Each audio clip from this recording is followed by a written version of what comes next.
Hello aspirants.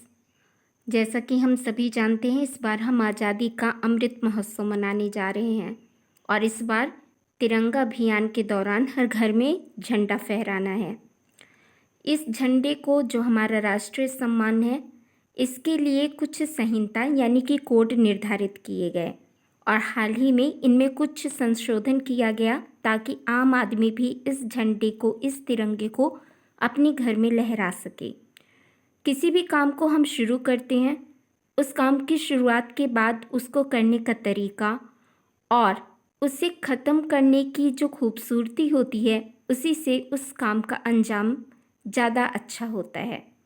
यहाँ पर राष्ट्रीय ध्वज की बात है, जिसमें से कुछ महत्वपूर्ण बातें हमें याद रखनी हैं। तो हम देखेंगे इसमें महत्वपूर्ण बातें जो हैं वो कौन सी हैं। तिरंगा फहराते समय ये ध्यान रखना जरूरी है कि तिरंगा किसी भी हाल में ज़मीन को ना छुए। दूसरी बात, इसे अब रात और दिन में भी फहराया जा सकता है, जबकि पहले इसे सुबह फहराते थे और शाम को ससम्मान इसे हम उतार लेते थे, लेकिन अब इसे हम रात दिन फहरा सकते हैं।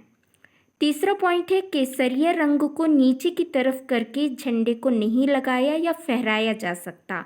मतलब हमारे तिरंगे में ये जो 3 कलर हैं, इसमें ये विशेष रूप से ध्यान रखना है कि सबसे ऊपर केसरिया रंग होगा और अंतिम में हरा रंग होगा, यानी झंडे को उल्टा ना लगा दें। ध्यान रखें, ऊपर केसरिया और लास्ट में हरा रंग। दूसरा पॉइंट ये है कि हमारे घर में अक्सर हम पूजा पाठ के भी झंडे लगाते हैं इस तरह से, या फिर किसी के घर में हो सकता है किसी राष्ट्रीय दल का झंडा लगा हुआ हो, कोई भी ध्वज हो।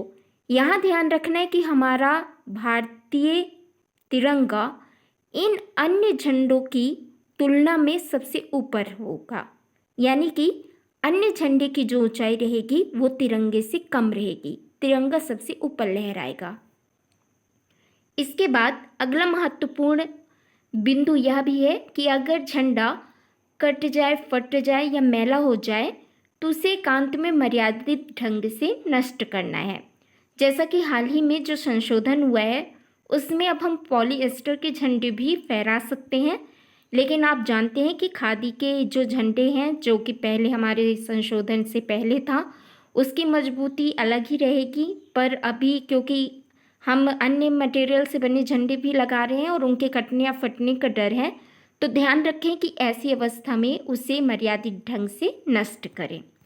अब हम देखेंगे इन महत्वपूर्ण बिंदुओं के अलावा, जिनको डिटेल में जानना है कि इस अमेंडमेंट में क्या रखा गया है, किस तरह के अमेंडमेंट हुए हैं, तो ये MHA की साइट से मैंने इस PDF को डाउनलोड किया हुआ है, जिसमें salient features of flag code of India दिए गए हैं और अमेंडमेंट की बात भी यहाँ पे दोहराई गई है। इसमें फर्स्ट पॉइंट है, the Indian national flag represent the hope and aspiration of the people of India. It is the symbol of our national pride